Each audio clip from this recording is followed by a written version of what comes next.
What is up, boys and girls? It's your boy Shandog coming to you from somewhere in Melbourne. Something a little bit different today. We're going to be talking about the 10 things that I wish somebody told me when I started riding. So hopefully this can help you if you're a new rider, or even if you've been riding for a little while, still watch along.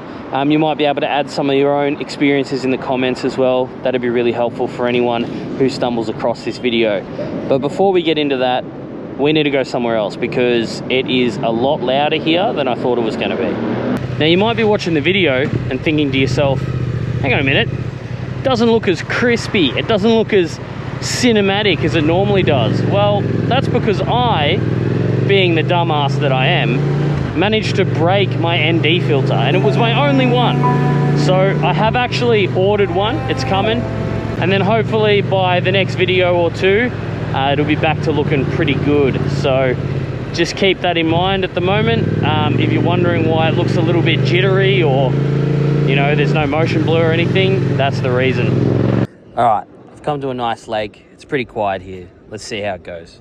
So the first thing that I want to bring up is knee down being the holy grail for a lot of motorcyclists. When you start riding, you see people get knee down and you're like, damn, that means they're fast. But the truth is, knee down should be a result of cornering fast.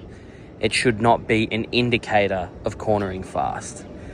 So I'll give you an example. I get stuck behind people in the twisties, and on the track for that matter, who have their knee on the ground because they're actually not going that fast.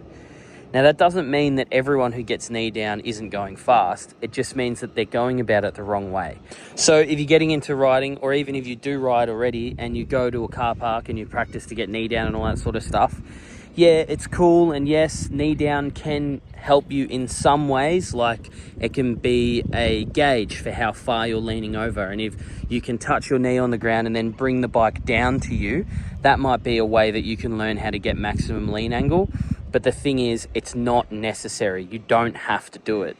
Racers only get knee down because they are going so fast, they have no choice but to put their knee down because there's just not enough room underneath the bike a lot of the time. Or, like I said before, they're using it as a gauge into the corner on the track. It is an absolutely useless thing to do on the road, and it's only really for clout. It's the only reason you'll see people do it. They just want clout, they want to look cool, they want to feel fast. But the truth is, it doesn't actually matter. So let's move on to number 2. Okay, so the second thing I want to talk about is the statement, slow is smooth, smooth is fast. That's extremely applicable to motorcycling. You'll see people do wheelies or pull stoppies or drift, or they'll go super fast around a racetrack, and the immediate thought when you're new is, I just need to crank the throttle open, I just need to grab the brake, and I need to just dump the clutch and all this sort of thing. But the truth is, all of the things you see these people do was a development over a long period of time. And in that period of time, they have learned to become smoother and smoother and smoother while still applying the appropriate force in order to make the bike do what they want. So in saying that, doing a stoppie or hard braking into a corner, you need to have smooth application of the throttle. Yes, you need to use a lot of force, and yes, it takes a lot of strength on the lever to be able to initiate a stoppie or to really tuck the front in and brake and slow down into a corner. But if you jerk it, if you just pull it in with no smoothness, you don't give the suspension time to compress and the tire time to load up. And what that'll do is it'll tuck the front, you'll slide. So it's the same with the throttle on exit of a turn. It's the same with the clutch when you're doing a wheelie. A good flick is very important, but to have very smooth throttle control and timing it perfectly, you can't just do that. You have to learn how to do that over time with smoothness. And if that means that you have to do things slowly first, that's fine. That just means that when you do start doing them fast, you'll do them a lot better. All right, so this next one is a little bit controversial. It does definitely start a couple of heated arguments when you bring it up, but it needs to be said, and it's something that you need to take into consideration, especially if you're getting into riding. And that is that most accidents are going to be your fault, including multi-vehicle accidents. Most of them are going to be a result of your action or your inaction plus someone else's action. So even in circumstances where you feel, oh, I had right of way, or, you know, I wasn't at fault, they did this, they did that, the equation still needs your input or your lack of input into that circumstance. For example, if you're screaming up the inside lane and you can't see that there's a car trying to turn this way in front of you, okay, yes, legally speaking, they've turned and you've hit the car, but you weren't paying attention. You were going a little bit too fast. How many times do you hear about it when a motorcyclist is cruising down a road and someone pulls out on them, but then later on you find out, oh, hang on a minute, they were doing like 30 k's an hour over the speed limit and the car couldn't judge them. Or they were mid-wheelie and they didn't see a headlight, it was up in the sky. You know, there's a lot of different factors that come into whether an accident happens or not. And one of the biggest contributing factors is your decision making and where you put yourself. Now, you can't learn that from a YouTube video. You can't learn roadcraft any other way than going out there and doing it. But you need to have the attitude that I am in control of the environment that I'm putting myself in. Sure, if you're stopped at the lights and someone comes up behind you and rear ends you, the only thing you could possibly do to avoid that is not be there, which you obviously can't do all the time because, you know, we have to stop at red lights and all that sort of thing. I understand that. But apart from rare freak circumstances like that, pretty much every motorcycle accident that you or any of your friends have ever been in could have been avoided had they just taken a little bit more time to think about what they were getting themselves into and what situation they were putting themselves in. Guarantee it. So keep that in mind. Most motorcycle accidents are actually going to be either completely the rider's fault, especially a single vehicle accident, like if you crash in the twisties or something like that.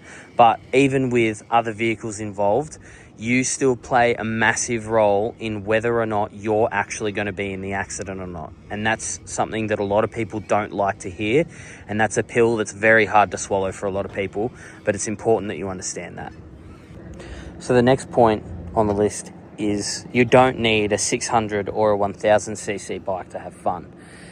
And it's genuinely the truth. You don't need a 600 or a 1000cc bike to have fun. Some of the most fun that I have ever had on a motorbike is on a supermoto, and they're, you know, the best supermotos are 450 or 500cc.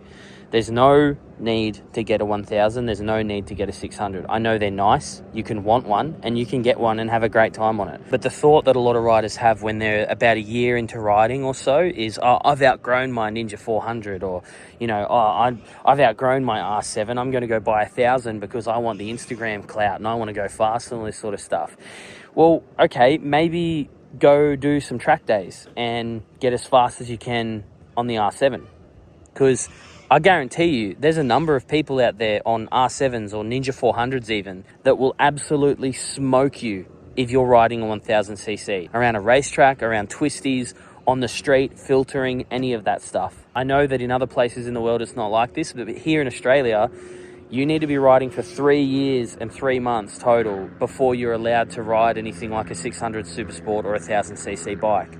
So not only are you cucking yourself from learning how to ride properly and to your absolute best ability and making the most of every bike that you own, you are also running the risk of getting massive fines and getting in trouble. Because, yeah, sure, you might ride chill and you might only go to the shops and all that sort of stuff. But then when you pull over and a cop comes up and asks for your license, you've just been fined. You've just had demerit points taken off your license, or license suspended if you get caught doing something wrong. All for a little bit of clout or just a little bit extra fun on top of a 650. There's no point. If you're a new rider, if you're still in your first few years of riding, unless you're talking about a track bike and you're doing wicked lap times and you really want to start racing and all that sort of stuff, you do not need a big bike. Honestly, if you want to learn how to mono, get a Supermoto or a Grom, there you go, 125cc and 450cc or 500cc, whatever Supermoto you get, right? If you want to learn how to go fast in the hills, an R7 or a CBR 650 or an Aprilia RS 660, perfect bike for that. You can get into so much trouble on one of these bikes and you can absolutely kill yourself on one of these bikes. But at the same time, if you're good and you take the time to learn and practice, you can actually get really quick on one of these bikes. So fast that even most of the people who ride 1000s or 600s absolutely will not keep up. Okay, so my next point is riding gear. There's a lot of controversy and a lot of differing opinions and all that sort of stuff on riding gear. Whether you should wear it, or people who don't wear riding gear are fucking idiots, all this sort of stuff, all right? Look, whether you wear jacket, pants, boots, and all that sort of stuff, that's on you. Obviously, it's not the smartest idea, because if you are involved in an accident, you're going to come off way worse than if you were wearing gear. But the two pieces of gear that you absolutely need, and you should make no exception on whatsoever, are gloves and helmet. They're the two most important things. With the gloves, the main thing that you got to make sure that you have on a glove is a palm slider, because trust me, I've broken the scaphoid in this hand. I'll show you a photo on the screen what a scaphoid is. It sucks. I have lost full mobility on this hand, and that's because I used to ride around on the street in motocross gloves that had no protection whatsoever. And yeah, sure, they were comfortable and I had all the dexterity in the world and everything, but when I did eventually come off, man, it was not good. It has absolutely changed the way I use my hands, not for the better. And the most important thing is your helmet. Don't cheap out on it. Do not spend less than $300 on a helmet. That's in Australian dollars. I don't know what it would be in the US, maybe like 150 or 200 bucks. If you can't afford 300 bucks for a helmet, or 350 or $400 for a helmet, don't buy one. Go home, wait another week for another paycheck to come in, and then go buy the $300 helmet. I know that people are impatient and impulsive and they want to buy things and all this sort of stuff, but with helmets, do not cheap out. Do not buy a second-hand helmet unless you have absolute confidence in its history. Like, it's never been dropped. You know the person you're buying it off. It's only been worn a couple of times, blah, blah, blah. Unless you are absolutely certain it is an okay helmet, do not buy it second-hand, and do not spend less than $300 on the helmet. That's in Australian money.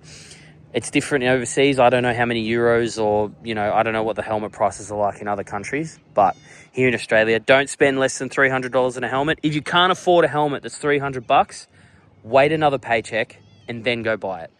Honestly, you will do yourself a favor, because I know that all the helmets in Australia and Europe and all that sort of stuff, all the helmets pass the same safety standard, but they are not equal. They definitely do get better with money. So as far as gear is concerned, cheap out and go buy some, knockoff, like old school, cheap marketplace jacket, pants, whatever. But do not cheap out on a helmet, and do not forget to wear gloves that have a palm slider. Very, very important. All right, so my next point is going to be target fixation. Target fixation is something that no one really told me about. I don't know if it's different now in the learner courses and stuff, but target fixation is real, and it will mess you up. You will crash due to target fixation if you can't get a handle on it. What is it? Well, target fixation is when you're going around a corner and then you're running a little bit too wide, you're coming in a little bit too fast, and you're like, oh no, I'm not going to make it. And then you immediately look for the danger. Psychologically, humans are designed to look at and pay attention and focus on what causes danger to them. Now, if you're in the wilderness and you see a predator, that's important, because you really need to make sure that you're locking eyes with that predator and it doesn't feel like it has the opportunity to attack, right? That's great. But a guardrail isn't going to attack you. You're flying towards it at a very high speed. You do not want to be looking at what causes you danger on a motorcycle, unless it is also moving, like a car or something like that. But in the circumstance where you come into a corner too hot and then you go, oh no, I'm coming in too fast, I'm not going to make the corner, and you look at the guardrail or you look at a tree, very high chance you're just going to go straight into it. The only way to beat that, and it's incredibly difficult to do, but the only way to beat that is when that happens, to force yourself to look through the corner. Force your eyes away from what causes the danger, look through the apex and continue through the corner. If you don't do that, the chances of you coming off the road and landing in the tree or the guardrail or whatever are massively higher. And trust me, it sucks. It sucks when you do that, because you'll stand up and you'll think to yourself, what the hell, I probably could have made that corner, but instead I've just stared at this tree and grabbed all the front brake in the world, stood the bike up straight and just smashed straight into it. It's not worth it, man. Honestly, I don't really know if there's a way to train it out, but it's something that you do need to be weary of. It will happen to you at one point or another. Whether it results in an accident is, that's up for debate, but it is going to happen to you at some point. It is something that you need to focus on. So just keep that in mind and try your best to avoid that happening. So my next point is that most people, most members of the public out there in the world that you're going to come across when you're riding a motorbike, they don't like motorbikes. Generally speaking, most people, they don't really think they're that cool. They just think they're dangerous, loud, and obnoxious. And that goes especially for police. Now, a lot of cops, you know, because it depends on the person, you know, police are people and all this sort of thing. So they have their differences and all this sort of stuff. But generally speaking, motorcycles are loud, obnoxious, dangerous. The people who ride them, generally speaking, are like very rebellious types. They often will break laws all the time. They'll speed, they'll filter through traffic faster than they're supposed to. That does go on out there in the world, and that does leave a bad taste in a lot of people's mouths. When you're going down one of the hot spots in town and you're cruising up the footpath or whatever, there will be a lot of people that go, oh yeah, cool, there's a bike there, no worries. But then when you start rev bombing or you do a wheelie in a heavily populated area or something like that, that's when people start to be less forgiving and they start to think, oh, who's this fuckwit?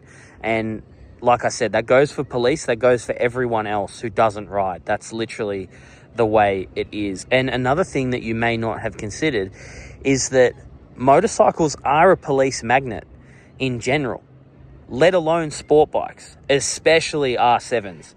Holy crap. I've owned a whole bunch of different bikes, and this R7 has drawn more police attention than any other bike I've ever had. It's like every second time I see a police car, a highway patrol car, or a state trooper if you're in America, that's what they are, right? A highway patrol car, they pull me over every second time without fail. Even when I'm not doing anything wrong, I'm just sitting there at the lights. They will change lane, reverse behind another car just so they can get behind me to run my plate, and then pull me over after and make sure that I'm not doing drugs or something like that, which is crazy. That's on R7s and sport bikes in general, but overall, motorcycles are a bit of a cop magnet because, like I said, people see a motorbike, they immediately think, oh, this guy thinks he's the main character. He's going to be speeding. He's probably going to try and do a wheelie. He's going to be loud and obnoxious and all that sort of stuff. So just keep that in mind. The general public doesn't have the best view of motorcycles in general. And, you know, if you understand that, maybe then, you know, when you do get on a bike and you are riding, maybe you'll go, oh, hang on a minute. These people are just going to think I'm a knobhead. I'm not going to do that. You know, you'll have second thoughts about rev bombing down that busy street or doing a wheelie in that, you know, intersection or whatever it is you were going to do in the first place. All right, so number 8 on the list that I've written down is ego. Your ego is going to try and get you killed. Now, what I mean by that is, if you are someone who has a bit of an ego or has a bit of a, you know, superiority complex or narcissistic tendencies or any of that sort of stuff, you do need to be careful about riding motorbikes because it's going to get you hurt. So if someone's faster than you and you're not skilled enough and you're trying to chase them, you're going to crash because, like I was saying in one of my other points about slow is smooth, smooth is fast, generally speaking, it takes a long time to get to those speeds. So if you are following someone and they're considerably faster than you and you're trying to keep up, you are probably just going to crash. There's no other way to say it. You will most likely bin it. And that's because that other person that you're chasing has had so much more seat time than you that they're actually able to judge those corners correctly. They've probably been on the road before. And so when you're new and you're not used to this sort of stuff and you're still learning the bike or you're still learning how to ride at all, if you try and keep up with that fast person purely because you're like, nah, I'm fast too, I'm not going to let this guy go faster than me, it's pretty much a guarantee that you're going to bin it. And the only person to blame is going to be you. You're going to be sitting in a ditch all smashed up, waiting for a tow truck or, God forbid, an ambulance, and you're going to be thinking to yourself, damn, the only reason I crashed is because I tried to keep up with that fast guy. And you know, that sucks. But it goes for wheelies, it goes for everything. So just, if you have a big ego, just try and get it in check before you start riding seriously because it will get you hurt. All right, so number 9 is maintenance is just as much a part of riding as actually riding.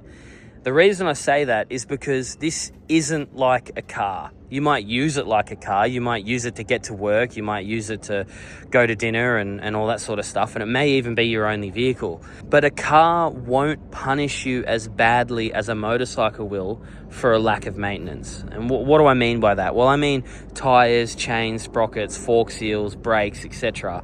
on a motorcycle are infinitely more important than they are on a car to you, the rider, because a car can't fall over. A motorcycle can.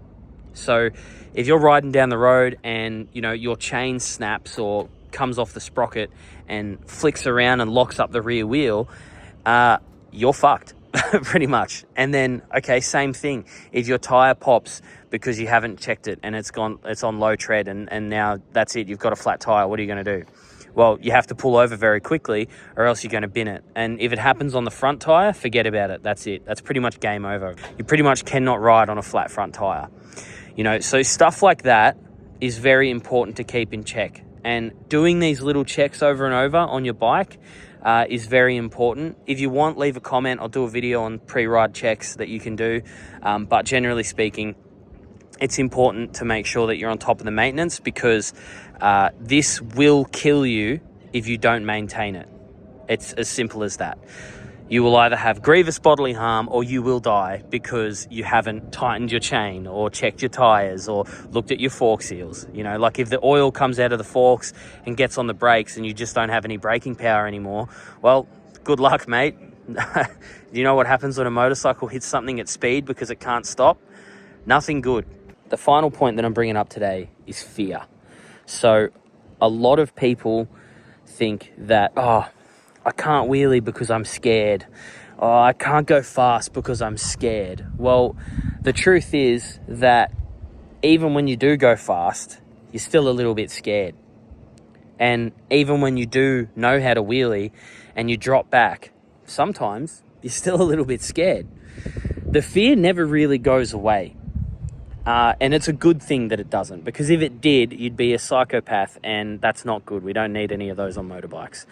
But the fear never really goes away. Your attitude towards the fear changes, and your comfortability with the fear changes, but it's still there. The reason the fear never goes away is because you should be constantly improving, and that's sort of like a bonus 11th point that I want to bring up, is that upskilling is pretty much non-negotiable. Obviously, it's up to you. If you feel like it, you can just get to a particular level and plateau and never improve, but you're going to get killed if you do that.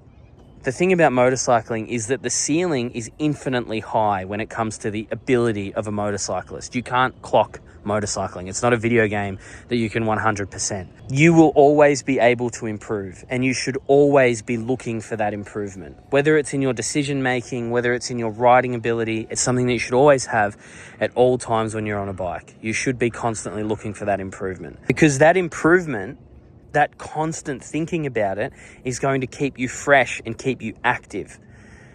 I've always said, and I'm a strong believer, that if you're in a position where you can't ride for like a year and you just, I only take the bike out once a year or twice a year or whatever, don't ride on the road, man. It's too dangerous. This is something that has to be at the forefront of your mind when you're doing it. You have to be fresh. You have to be currently active, because if you're not, the punishment is ridiculous. You will kill yourself on this thing. And this is a 650, and you still have to treat it with respect. You still have to have that mindset of constant improvement. And yeah, okay, we're going to get better. I'm going to continue doing this. What can I do to improve it? How can I improve my decision making? You know, do I want a different bike because it's going to be more comfortable and I'm going to feel safer because I have better control over the thing? Whatever it is, it needs to be at the forefront of your mind, because without that constant improvement, the punishment is literally death or grievous bodily harm. And no one wants that. You know, your friends don't want that. None of us want to see you go because of some stupid mistake that you made or something like that. It's horrible when that happens. It's happened many times, either in front of me or to people that I know, and it's awful. So keep that at the forefront of your mind, and don't forget that every time you get on one of these things, it can be a learning experience and it can be an opportunity for growth. Okay, that's the 10 kind of 11, but that's the 10 things that I wish someone told me when I was getting into motorcycling. If this jogged your memory of when you were starting to ride, or if you're brand new and you have any questions, hit us up in the comments. I'll be down there, I'll be answering questions, and I'm sure plenty of the other experienced riders down there will too. So if you have any questions or you have any experiences that you want to share, definitely leave them below and start the conversation. I want to hear about some of the things that you guys wish you were told when you started riding. But for now, like, comment, subscribe, and I'll see you in the next one. Cheers.